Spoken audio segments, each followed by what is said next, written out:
તમે ભવિષ્ય માટે તૈયાર સીએનબીસી બજારના ઇબેક્સ કેશ સ્ટુડિયોમાં પ્રવેશી રહ્યા છો। સીએનબીસી બજારના ઇબેક્સ કેશ સ્ટુડિયોમાં તમારું સ્વાગત છે અને તમે જોઈ રહ્યા છો મની મેનેજર અને હું છું પ્રીતિ દલાલ અને મની મેનેજરમાં આજે આપણે વાત કરીશું નવા સંવત માટેનું આયોજન કઈ રીતે કરવું, નવા વર્ષમાં રોકાણ પર અસર કરતા પરિબળો અને ક્યાં બની શકે છે રોકાણની તક।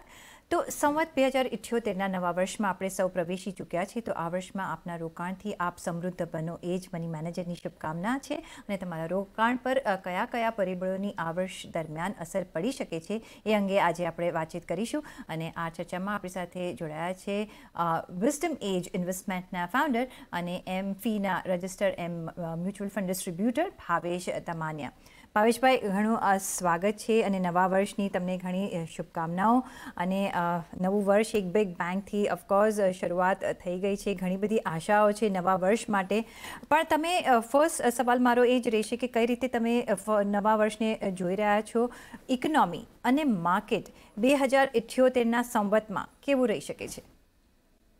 સંવત 2078ની સૌને શુભકામનાઓ, દર્શકોને શુભકામનાઓ, તમારો પ્રેમ આવી રીતે જ મળતો રહે એવી આશા રાખીએ છીએ। માર્કેટ પોઈન્ટ ઓફ વ્યૂ તમે જોઈએ તો પહેલા વાત કરી ઇકોનોમિક એક્ટિવિટી પોઈન્ટ ઓફ વ્યૂથી, તો ઇકોનોમિક એક્ટિવિટી જે છે 2077 સંવત કરતા 78માં સારી દેખાશે। તમે જોશો જીએસટી કલેક્શન ઓક્ટોબર મહિનામાં ઘણું સારું આવ્યું હતું, it was highest ever. Corporate result સારા આવી રહ્યા છે, ફેસ્ટિવલ સિઝનનું જે સેલના જે નંબર જોઈ રહ્યા છે આપણે એ પણ બહુ સારા છે પાછલા વર્ષ કરતા। જોબ માર્કેટમાં ઘણો ઇમ્પ્રુવમેન્ટ છે, ઘણા લોકોએ જોબ છોડીને પરમનન્ટલી બિઝનેસ શરૂ કર્યો છે, સ્ટાર્ટઅપ જેને કહીએ આપણે, નાનો મોટો બિઝનેસ શરૂ કર્યો છે, એટલે એન્ટરપ્રેન્યોરશિપનું કલ્ટ દેશમાં આવી રહ્યું છે। માર્કેટ પોઈન્ટ ઓફ વ્યૂથી જોઈએ તો માર્કેટ સારું કરી શકશે એવી ઘણી સંભાવનાઓ છે। ઓફકોર્સ ગયા વર્ષે એના પહેલા વર્ષે માર્કેટે ઘણું સારું રિટર્ન આપ્યું છે, એટલે એવું રિટર્ન એક્સપેક્ટ તો ના જ કરવું જોઈએ, પણ 12 થી 15% રિટર્ન મળવાની સંભાવના સારી રહેશે। અને આપણે જો રિટર્નને કમ્પેર કરીએ એફડી જોડે, જેમાં લગભગ 6 થી 7% રિટર્ન મળી રહ્યું છે, તો એના કમ્પેરિઝનમાં જેને આપણે કહીએ રિસ્ક પ્રીમિયમ તો લગભગ ડબલ જેવું છે। તો આઈ થિંક 12 થી 15% રિટર્ન મળી જવું જોઈએ આપણને આ વર્ષમાં, અને જે સારું કહેવાશે। જોઈને 40-50% રિટર્નની જે આશા હતી એ થોડી લોકોને મોડરેટ કરવી જોઈએ અને આમાં સંતોષ માનવો જોઈએ। પણ તમને શું લાગે છે કે નવા વર્ષમાં કઈ રીતે તમે પ્લે આઉટ થતા જોઈ રહ્યા છો માર્કેટને? શું એક ગ્રોથ સ્ટ્રેટેજી વધારે કામ કરશે કે વેલ્યુ સ્ટ્રેટેજી વધારે કામ કરશે? હા, બહુ સરસ સવાલ છે। સો તમે જોશો જેમ જેમ માર્કેટ ઉપર જતી હોય, વધતી હોય, ત્યારે જે ડિફાઇનિંગ લાઇન જે હોય ગ્રોથ અને વેલ્યુ સ્ટ્રેટેજીમાં એ પાતળી થવા લાગે અને ઘણા બધા સ્ટોક વેલ્યુ જ લાગે, ગ્રોથ સ્ટોક પણ વેલ્યુ લાગે। એનું કારણ શું છે કે આપણને લાગે કે આ કંપનીમાં ગ્રોથ હજુ ડબલ થશે, ટ્રિપલ થશે, અને એના હિસાબે માર્કેટ એને વેલ્યુએશન આપવા લાગે। Power, metal, infrastructure, PSU bank, PSU companies જે હતી, જે પાછલા વર્ષમાં બહુ જ સરસ પ્રદર્શન કર્યું અને એમાં જે વેલ્યુ સ્ટોક હતા અને જેને પ્રદર્શન બહુ સરસ કર્યું અને હવે એમાં સારો એવો ગ્રોથ આવી ચૂક્યો છે। આ સેક્ટર જે છે હજુ પણ સારા લાગી રહ્યા છે, એમાં ડાઉટ નથી, કારણ કે કમ્પેરેટિવ બેસિસ પર એમનો પી કે જે માર્કેટ કેપ જે કહીએ એ ઘણો ઓછો છે। પણ હું એમ સજેસ્ટ કરીશ કે એક ડાયવર્સિફાઈડ મલ્ટી કેપ ફંડ કે ફ્લેક્સી કેપ ફંડમાં અગર રોકાણકાર ઇન્વેસ્ટ કરે મ્યુચ્યુઅલ ફંડમાં, તો આઈ થિંક ફંડ મેનેજરને ડિસાઇડ કરવા દઈએ આપણે કે એને ગ્રોથ બેઝ સ્ટોક લેવા છે કે વેલ્યુ બેઝ સ્ટોક લેવા છે, લાર્જ કેપમાં રાખવું છે કે મિડ કેપમાં કે સ્મોલ કેપમાં રાખવું છે, તો એ નિર્ણય અગર આપણે લેવા દઈએ ફંડ મેનેજરને, જેને બહોળો અનુભવ છે અને માર્કેટની સારી પકડ છે, તો એ સારું રહેશે। પણ I think value stock, value kind of investing હજુ 6-8 મહિના માટે તો સારું જ કરવું જોઈએ। અને આ મારું વ્યક્તિગત વ્યૂ છે, એટલે ઇન્વેસ્ટરોએ ને ભલામણ કરીશ કે એમના કન્સલ્ટન્ટ કે એડવાઇઝર કે ડિસ્ટ્રીબ્યુટરને પૂછીને જ ઇન્વેસ્ટમેન્ટનો ડિસિઝન લે અને આગળ વધે। Okay, of course. પણ આગળ વધીએ પહેલાં એક વધારે હું સવાલ પૂછવા માંગીશ કે તો જ્યારે આપણે આ વર્ષે જ્યારે મ્યુચ્યુઅલ ફંડમાં રોકાણ કરીએ કે કોઈને સ્વિચ કરવું હોય તો કઈ કેટેગરીઝમાં તમે રેકમેન્ડ કરો છો રોકાણ કરવાની, શું સલાહ આપી શકો છો? સો એક તો પહેલું તો પરિબળ એ છે કે પોતાની રિસ્ક એપેટાઇટ કેટલી છે, કેટલું રિટર્ન કમાઈ ચૂક્યા છે, કેટલા પૈસા ઇક્વિટી રિસ્ક અસેટ્સમાં ઓલરેડી છે. એના પ્રમાણે અગર જો ઘણા બધા પૈસા ઇક્વિટી અસેટમાં હોય અને સારો પ્રોફિટ થઈ ગયો હોય અને ટેક્સેશનની શું કે લાયબિલિટી ઓછી હોય, શોર્ટ ટર્મ કેપિટલ ગેઇન ના લાગતો હોય, લોંગ ટર્મ કેપિટલ ગેઇન લાગતો હોય તો આઈ થિંક થોડું ઘણું હાઇબ્રિડ ઇક્વિટી ફંડમાં જઈ શકાય. એક આપણે પીએસયુ જેની વાત કરી પાછલા સવાલમાં, એવા પીએસયુ બેઝડ મ્યુચ્યુઅલ ફંડ પણ હોય છે, પીએસયુ ઇક્વિટી બેઝડ. એમાં પણ જોઈ શકાય, કારણ કે ડાયવેસ્ટમેન્ટનું જે વાત થઈ રહી છે એ અગ્રેસિવ છે ગવર્મેન્ટ આ વખતે. તો લગભગ ડાયવેસ્ટમેન્ટના અગર જો પ્લાન એક્ઝિક્યુટ થઈ જાય ઇન ટાઈમ તો આઈ થિંક સારું એવું એ લોકોને એક વળતર મળી શકે. પણ એઝ આઈ સેડ સેક્ટરલ છે કે થીમેટિક છે એટલે એમાં રિસ્ક તો રહે. એટલે ઓવરઓલ પોર્ટફોલિયો જોઈને કેવી રીતે રમવું જોઈએ. પ્રોફિટ થઈ હોય, પ્રોફિટ બુક કરાતી હોય તો આઈ થિંક થોડું પ્રોફિટ બુક કરીને થોડું કમ્પેરેટિવલી રિસ્ક પોર્ટફોલિયોમાં ઓછી કરવું લેવી જોઈએ એમાં ઇન્વેસ્ટરે. ઓકે, તો રિસ્ક ઓછું કરવું જોઈએ અને એ તો આપણો હેતુ રહેતો જ હોય છે કે વધારે કમાવવું હોય છે પણ રિસ્ક ઓછું લેવું હોય છે અને હેન્ડ ટુ હેન્ડ જતા બી નથી. પણ યસ, ઓફકોર્સ આપણે કેલ્ક્યુલેટિવલી જે રિસ્ક ઓછું થઈ શકે તો વાય નોટ. પણ જે તમે હમણાં પીએસયુ સેગમેન્ટની વાત કરી, તમને શું લાગે છે કે પીએસયુ ઇક્વિટી મ્યુચ્યુઅલ ફંડ જે અત્યારે અવેલેબલ છે, કઈ રીતે તમે એને જોઈ રહ્યા છો? શું એમાં એક આઉટ પરફોર્મન્સ થઈ ગયું છે કે હજી બી એમાં પરફોર્મન્સ બાકી છે? અને સાથે જ આપણે જોયું કે વેલ્યુએશન્સ ઘણા અત્યારે વધેલા છે માર્કેટમાં, પણ અહીંયા હજી પણ તમને એક ચીપર રેટ પર મળી શકે છે કાઉન્ટર્સ, પણ ચીપર હોય એટલે ઇટ્સ ગુડ એવું પણ નથી. તો તમે કઈ રીતે આખો સિનારીઓને જોઈ રહ્યા છો? સો પીએસયુની વાત કરીએ તો these are not bad business PSU, અને ઘણા બિઝનેસ તો મોનોપોલિસ્ટિક છે એટલે જેમાં કોઈ બીજું કોમ્પિટિશન છે જ નહીં.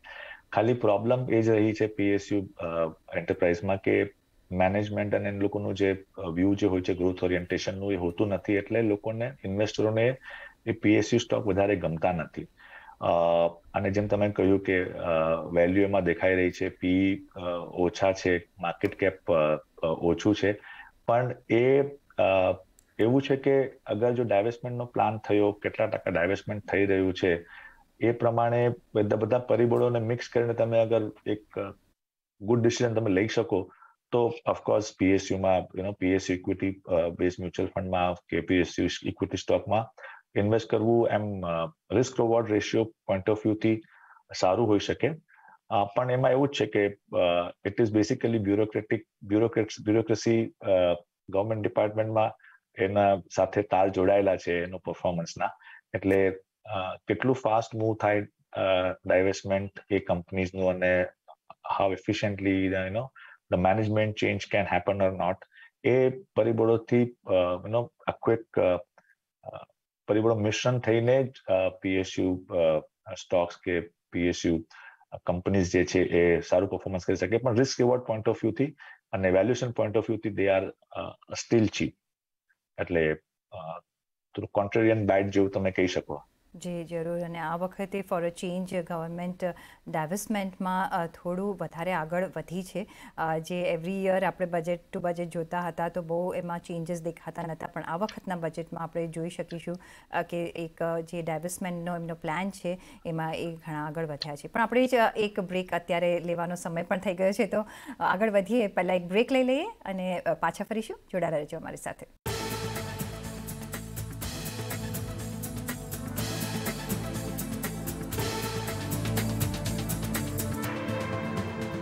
બ્રેક બાદ ફરી એક વખત આપનું સ્વાગત છે મની મેનેજરના શોમાં. અને આપણે વાત કરી રહ્યા છીએ કે ન્યૂ સંવતમાં કઈ રીતે માર્કેટ આગળ ચાલશે. તો તમને શું લાગે છે ભાવેશભાઈ, કારણ કે અત્યારે વ્યાજ દર આપણે જે જોઈ રહ્યા છે એ એક ઓફકોર્સ લોએસ્ટ વ્યાજદર પર અત્યારે છે, પણ આગળ જતાં વ્યાજદર વધશે. ક્યારે વધશે આપણને ખબર નથી, પણ એક બાજુ આપણને ઇન્ફ્લેશનની ઓફકોર્સ ચિંતા છે. અને વર્લ્ડ ઓવરમાં હવે જ્યારે કોવિડનું જેમ રિસ્ક ઓછું થતું જશે, વ્યાજદર વધશે. અને ઓફકોર્સ યુએસએ તો ઓલરેડી એમનો પ્લાન કહી દીધો છે કે જે બોન્ડ ટેપરિંગ છે નવેમ્બર એન્ડથી શરૂ થશે. સ્ટિમ્યુલસ પેકેજ હવે બંધ થશે. આપણા માર્કેટને આ બધા જ સનારીઓ કઈ રીતે અફેક્ટ કરશે આગળ જતા? So we will go one by one. પહેલે ઇન્ટરેસ્ટ રેટને લઈ લઈએ, રાઈટ. સો તમે ઇન્ટરેસ્ટ રેટ જોશો તો મારી મેમરી પ્રમાણે લગભગ 2004માં આટલા ઓછા વ્યાજદર હતા, અને એ ઓછા વ્યાજદર જે કરવામાં આવ્યા હતા કોવિડના લોકડાઉન દરમિયાન, એના કારણથી જ પ્રોફિટેબિલિટી જે કોર્પોરેટની જે છે સારી એવી વધી ગઈ. હજુ બી સેલ્સ ગ્રોથ હજુ બી નથી આવ્યો, કોર્પોરેટ્સના ટોપ લાઇન ગ્રોથ નથી આવ્યો, પણ પ્રોફિટ ગ્રોથ આવ્યો છે because of this low input cost, technology adoption અને interest rate. So I think એ માનવું ખોટું રહેશે કે ઇન્ટરેસ્ટ રેટ આવીને આવી રીતે જ લોવર ને લોવર રહેશે.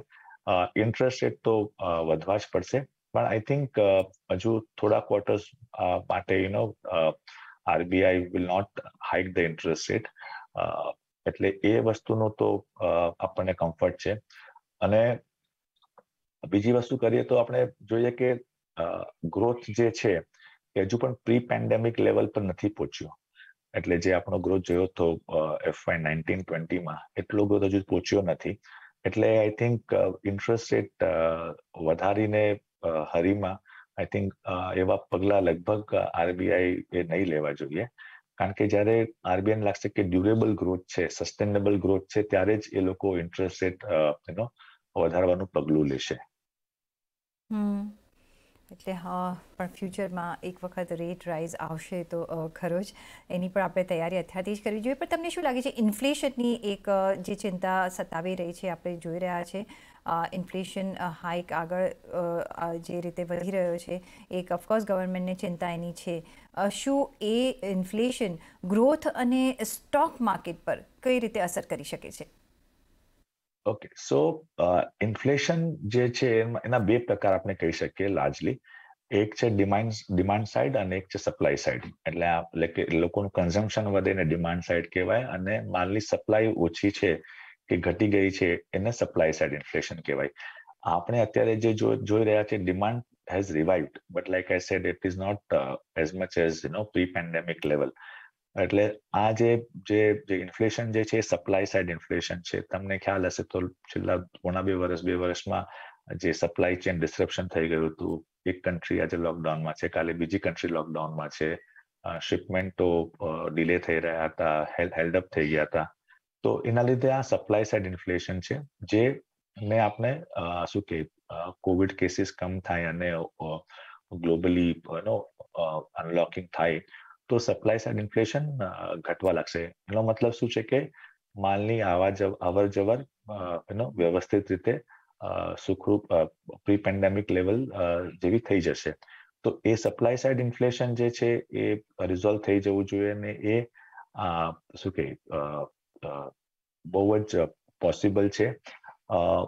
અને આજે આપણે કહીએ તો ગ્લોબલી બધી જ કંપનીઓને બધા જ ઇન્ડસ્ટ્રીમાં રો મટીરિયલ કે કોઈ પણ પાર્ટ હોય તે વિદેશથી આપણે ઇમ્પોર્ટ કરતા હોય અને બીજી કન્ટ્રીને આપણે એક્સપોર્ટ કરતા હોય, લોકોને લગતા પાર્ટ્સ. એટલે એ વસ્તુના લીધે આજે ઇન્ફ્લેશન ની ચિંતા સતાવી રહી છે. I think demand side inflation જ્યારે વધશે, જ્યારે કન્ઝમ્પશન વધશે, જે વધવાનું છે, અને એવા આપણે શું કે ઇન્ટરેસ્ટ મળી રહ્યા છે, તો આઈ થિંક જ્યારે ઇન્ફ્લેશન ડિમાન્ડ સાઇડ વધશે ત્યારે એક ચિંતાનો વિષય બનશે, અને એ જ can be a trigger to hike in interest rate by the central banks. એટલે અત્યારે એ દેખાતું નથી કે બહુ પ્રોબ્લેમ છે. I think supply side inflation should moderate, અને પ્રાઇસીસ જે છે કમોડિટીઝના કે ક્રૂડના કે ચિપ્સના એ બધા કમ થવા જોઈએ. જી, તો વાંધો નહીં આવવો જોઈએ એનો એટલો બધો. જી, ટ્રાન્ઝિયન્ટ છે. જે એ ઓફકોર્સ એક કન્સર્ન રહ્યું છે આ ક્વાર્ટરમાં, આવતા ક્વાર્ટરમાં શું રહે છે આપણે ઓફકોર્સ જોઈશું. પણ ઇનપુટ કોસ્ટ ઓફકોર્સ બધાનો વધ્યો છે અને એ ઇન્ફ્લેશન ઓફકોર્સ આપણે જોયું છે. પણ સાથે આગળ જતાં મેં પહેલાં બી કહ્યું જેમ $15 બિલિયનનું એક ટેપરિંગ હવે શરૂ થશે. એ સાયકલ નવેમ્બરમાં એન્ડથી શરૂ કરશે એમ ફેડે જાહેરાત કરી છે. આપણા માર્કેટમાં આની અસર કઈ રીતે જોઈ રહ્યા છો? જે ફંડ ઇનફ્લો અને આઉટફ્લો આપણે જોયું છે, અને લાસ્ટ થોડા દિવસોમાં આપણે જોયું છે કે એફઆઈઆઈએસ ઘણો ફંડ આઉટફ્લો પણ કર્યો છે. આગળ જતાં જ્યારે આ ટેપરિંગ શરૂ થાય છે પછી આપણા માર્કેટમાં ઇનફ્લોની તમે કઈ રીતે ગતિવિધિ જોઈ રહ્યા છો? ઓકે, સો એક માર્કેટનો નિયમ છે કે માર્કેટને સરપ્રાઇઝીસ કે શોક્સ પસંદ નથી. તો તમે જોશો તો તમને યાદ હોય તો 2013 એક ટેપર ટેન્ટ્રમ એક નામનો શબ્દ ઉછાળ્યો હતો, કોઈન કર્યો હતો. ટેપર ટેન્ટ્રમ ના સમયે માર્કેટમાં ઘણો ફોલ આવ્યો હતો ગ્લોબલી. એટલે હવે ફેડને એ લોકો શીખી ગયા છે કે હવે લોકોએ જો ટેપરિંગ કરવું હોય તો એ લોકો માર્કેટને ઇન્ફોર્મ કરી નાખશે. એટલે માર્કેટને ખબર જ હતી કે ફેડ જે છે એ ટેપરિંગ કરશે, એટલે બોન્ડ એટલે થોડું જે બોન્ડ ઇસ્યુઅન્સ જે છે એ શું કે સાદી ભાષામાં કહીએ તો સ્ટિમ્યુલસનું અમાઉન્ટ જે છે ઓછું કરશે. તો એ માર્કેટને ખબર છે. એટલે તમે જોયું તો આ ન્યૂઝના પછી પણ આજે પણ માર્કેટ ઉપર જ છે. એટલે આઈ થિંક માર્કેટને ખબર હતી, એટલે માર્કેટે એને ફેક્ટર કરી દીધું છે એના પ્રાઇસમાં. અને કંઈક અનએક્સપેક્ટેડ થશે તો માર્કેટને કદાચ ફોલ આવે.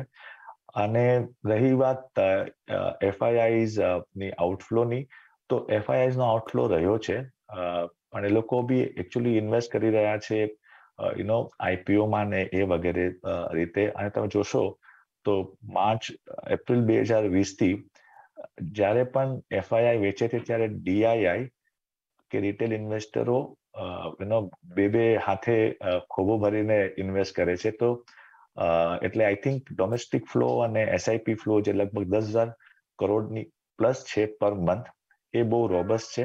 અને આઈ થિંક એ સસ્ટેનેબલ અને આઈ થિંક લોંગ ટર્મ રહેશે પણ ખરો.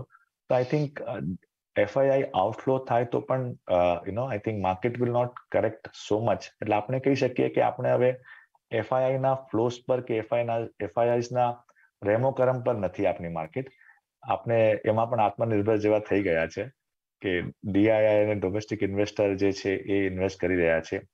એનએસસી નો પણ એક રિપોર્ટ આવ્યો હતો કે એ લોકોને 5 કરોડ ઇન્વેસ્ટર એકાઉન્ટ છે આપણી પાસે, યુનિક ઇન્વેસ્ટર એકાઉન્ટ છે. આ તમે જોશો તો એપ્રિલ 2020 લગભગ 10% વધારે માર્કેટ ઘટી પણ નથી, જે હિસ્ટોરિકલ છે કે after major fall second major fall આવ્યો જ નથી. અને જે ફોલ પણ આવ્યો છે એ લગભગ 15-20 દિવસ કે મહિનાના અંદર એ સરભર થઈ ગયો છે અને પછી માર્કેટે પાછું એક નવું ટોપ બનાવ્યું છે. એટલે આઈ થિંક એ કન્સર્ન લગભગ એફઆઈઆઈના રહેમો કરમથી કે ટેપરિંગના જે કીધું $15 બિલિયન બોન્ડ, $15 બિલિયન જે છે એને આઈ થિંક એટલી અસર દેખાશે નહીં, કારણ કે અમને ખબર જ છે, માર્કેટને ખ્યાલ જ છે વસ્તુ. આ તમે બરાબર કહ્યું, પણ એ જ સિનારીઓ કદાચ આગળ ન રહી શકે, કારણ કે જેટલા માર્કેટે રિટર્ન્સ આપ્યા છે આ વર્ષે સેમ માર્કેટ એ રિટર્ન્સ આપશે એ આપણને ખબર નથી. પણ અત્યારે લાસ્ટ યર આપણે જોયું કે લિક્વિડિટી ડ્રિવન માર્કેટ રહ્યું છે, કારણ કે જે પણ પૈસા ગયા છે ઇક્વિટી માર્કેટમાં આવ્યા છે, કારણ કે બીજા કોઈ એવેન્યુઝ નહોતા જે એટલું પે ઓફ કરી શકે. અને સાથે સાથે આપણે એક કોવિડનો પણ ફેઝ આપણે ત્યારે પસાર કર્યો છે. આગળ જતાં હવે કઈ રીતે તમે સિનારીઓ જોઈ રહ્યા છો કે કઈ રીતે આપણે એઝ અ ઇન્ડિવિજ્યુઅલ આપણે ઇન્વેસ્ટમેન્ટ કરવું જોઈએ, કઈ રીતનો આપણો પોર્ટફોલિયો હવે આગળ જતાં લાગવો જોઈએ, જેથી આપણે એક ગ્રોથ ઓરિએન્ટેડ પણ આપણો એક પોર્ટફોલિયો રહે, વેલ્યુએશન વાઇઝ પણ એક સારા વેલ્યુમાં આપણે એક પોર્ટફોલિયો બાય કરી શકીએ કે મેન્ટેન કરી શકીએ, અને સાથે ઇન્ફ્લેશન અગર જો આગળ વધે છે તો આપણે એને મેનેજ કરી શકીએ. તો કેવો એવો આઈડિયલ પોર્ટફોલિયો હોવો જોઈએ, કયા રેશિયોમાં કઈ રીતે આપણે ઇન્વેસ્ટમેન્ટ કરવું જોઈએ? તો આજે તમે જોશો તો જે 4 એસેટ ક્લાસીસ છે, ડેટ, ઇક્વિટી, ગોલ્ડ અને પ્રોપર્ટી, એમાં આજે ઇન્વેસ્ટરનો ઝુકાવ પણ જે છે, જે ઇન્વેસ્ટરની ડાર્લિંગ જે કહી શકીએ આપણે, આજે ઇક્વિટી છે. અને મને લાગે છે કે ઇક્વિટી ડિસઅપોઇન્ટ કે નિરાશ નહીં કરશે ઇન્વેસ્ટરને. હજુ પણ લાગે છે કે 2-3 વર્ષ માટે કમ્પેર્ડ ટુ પ્રોપર્ટી કે ડેટ, ઇક્વિટી સારું પરફોર્મન્સ આપી શકશે. અને of course equity is an inflation beating asset class that we know for many years. એટલે આઈ થિંક આ વખતે પણ ઇક્વિટી, આ વર્ષે પણ ઇક્વિટી એવું જ શું કે પ્રદર્શન કરશે. આપણે જે ધનતેરસ શોમાં જે વાત કરી હતી કે આઈ થિંક ગોલ્ડ સારું લાગે છે અને મને હજુ પણ ગોલ્ડમાં હજુ રુચિ લાગે છે. તો આઈ થિંક ઇક્વિટી અને ગોલ્ડનું અગર કોમ્બિનેશન રાખી શકે ઇન્વેસ્ટર અને આગળ વધી શકે તો આઈ થિંક નિરાશ નહીં કરશે આ પોર્ટફોલિયો. હાવેવર, એટલે પોતાનું એક ઇન્ડિવિજ્યુઅલી શું પ્રોપોર્શનમાં એમનું ડેટ, ઇક્વિટી, પ્રોપર્ટી, ગોલ્ડનું અલોકેશન છે તો ઇન્વેસ્ટરને જ ખબર હોય. એટલે એમણે પોતાના સલાહકારને, એડવાઇઝરને, ડિસ્ટ્રીબ્યુટરને કન્સલ્ટ કરીને એક પ્રોપર નિર્ણય લઈ તો જ આઈ થિંક બેનિફિશિયલ રહેશે. અને પણ એક વસ્તુ હું કહી શકું કે હવે એવો સમય નથી કે તમે ઇન્વેસ્ટ કરીને ભૂલી જાઓ. તમારે તમારું ઇન્વેસ્ટમેન્ટનું, તમે તમારા જે છોકરાઓનું તમે જે સાર સંભાળ રાખો છો, દેખરેખ રાખો છો, એ પ્રમાણે તમારે ઇન્વેસ્ટમેન્ટનું પણ તમારે દેખરેખ રાખવી પડશે અને મોનિટર કરતું રહેવું પડશે. એટલે આગ બંધ કરીને ઇન્વેસ્ટ કરીને પછી ભૂલી જાઓ એ લગભગ સમય હવે નથી અને લગભગ આવશે પણ નહીં. કારણ કે you to be very active and alert and aware about what's happening around you. It's not you can't work in isolation anymore when it comes to investment also. જી ના, એ સમય પહેલાં બી નહોતો અને અત્યારે બી નથી ને આગલા દિવસોમાં પણ નહીં રહે. કારણ કે જો તમે ઇન્વેસ્ટમેન્ટ કર્યા હોય તો એના પર નજર રાખવી ઘણી જ જરૂરી છે. કારણ કે મે બી કોઈ બેડ ઇન્વેસ્ટમેન્ટમાં હોય તો તમારા નજરમાં આવી જાય, અને કોઈ ગુડ તક તમને મળતી હોય તો પણ તમારા નજરમાં આવી જાય, જે તમે સ્વિચ કરી શકો છો. તો ઓલવેઝ તમારા પૈસા તમારા માટે કામ કરતા રહેવા જ જોઈએ, એ જ હેતુથી આપણે આગળ ચાલતા હોઈએ છીએ. પણ લાસ્ટ એક ક્વિક ક્વેશ્ચન હું પૂછવા માંગીશ. કારણ કે જે લાસ્ટ યર આપણે જોયું એ ખાલી ઇક્વિટી માર્કેટ પર સે જોયું છે, ને ઇક્વિટી માર્કેટમાં એટલું બધું રોકાણ આવ્યું છે. તમે બી જેમ કહ્યું કે એટલા બધા ડીમેટ અકાઉન્ટ્સ ખુલી ગયા છે.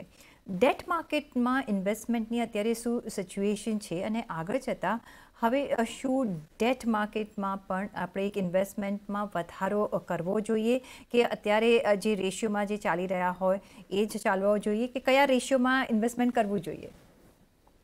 સો ડેટ મ્યુચ્યુઅલ ફંડમાં કે એફડીઝ વગેરે ડેટ એઝ અ કેટેગરીમાં તમે અત્યારે તમે જે ટકામાં તમે જે ઇન્વેસ્ટમેન્ટ કર્યું છે એ લગભગ ચાલુ રાખવું જોઈએ. ડેટ એઝ અ કેટેગરીમાં હમણાં ઇન્વેસ્ટમેન્ટ વધારવું લગભગ હિતાવહ નહીં રહેશે. જ્યારે ઇન્ટરેસ્ટ રેટ વધશે ત્યારે અગર તમે એક ઇન્વેસ્ટમેન્ટ કરો, કારણ કે અત્યારે તમે જોશો તો ડેટ મ્યુચ્યુઅલ ફંડનું અને એફડીનું રિટર્ન જે છે પોસ્ટ ટેક્સ બેસિસ પર એ લગભગ સેમ જેવું જ આવે છે. એટલે એટલું અટ્રેક્શન નથી. અને જો સેફટી જોઈતી હોય તો આઈ થિંક થોડું રોકાણ વધારો તમે ગોલ્ડમાં, કે હવે સિલ્વર ઇટીએફની પણ સેબી તરફથી ગો હેડ આવી ગયું છે. જેવી રીતે ગોલ્ડ ઇટીએફ છે, સિલ્વર ઇટીએફ પણ આવશે થોડા સમયમાં.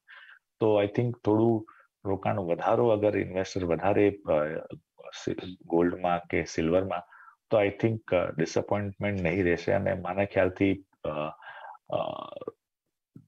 ડેટ કરતા તો સારું રિટર્ન મળવાના ફૂલ ચાન્સીસ છે. એ તો આ સ્ટ્રેટેજી સાથે ઓફકોર્સ આગળ ચાલવું જોઈએ. પણ જતાં જતાં ભાવેશભાઈ, તમારા કોઈ disclosures? This is my personal view. વ્યક્તિગત વ્યૂ છે અને કોઈ એડવાઇસ નથી. અને દર્શકોએ અને રોકાણકારોએ પોતાના એડવાઇઝર, ડિસ્ટ્રીબ્યુટર, એજન્ટ, ફાઇનાન્શિયલ પ્લાનરને સાથે કન્સલ્ટ કરીને જ આગળ વધવું જોઈએ. અને that is basically the most important thing. જે જોયું તો તમારા જે પર્સનલ સલાહકાર હોય ઓફકોર્સ એમની સાથે તમારે કન્સલ્ટેશન કરીને જ રોકાણ કરવા જોઈએ. અમે ઓફકોર્સ અમારા જે એક્સપર્ટ્સ આવતા હોય છે એમના વ્યૂઝ તમને આપતા હોય છે, જેથી તમે એમાં એ ડિરેક્શનમાં એક થિંકિંગ પ્રોસેસ કરી શકો. ભાવેશભાઈ, ઘણો આભાર તમારો અમારી સાથે આજે જોડાવા બદલ. અને ઇનવેલ્યુએબલ બધી જ જે એડવાઇસ આપવા બદલ. પણ એ સાથે જ મને પણ આપશો રજા. પણ પાછા મળીશું નેક્સ્ટ એપિસોડમાં. પણ એ પહેલાં પર્સનલ ફાઇનાન્સના તમારા સવાલ અમને મોકલી શકો છો. તમારા નામ, શહેર, ઉંમર સાથે ઈમેલ કરો અમને money@nw18.com પર, અને ફેસબુક પર લખો અમને facebook.com/CNBC બજાર પર, અને ટ્વીટ પણ કરી શકો છો twitter.com/CNBC બજાર પર. અને આ સાથે જ મની મેનેજરના એપિસોડમાં બસ આટલું જ. પાછા મળીશું નેક્સ્ટ એપિસોડમાં. ત્યાં સુધી આપશો રજા. નમસ્કાર.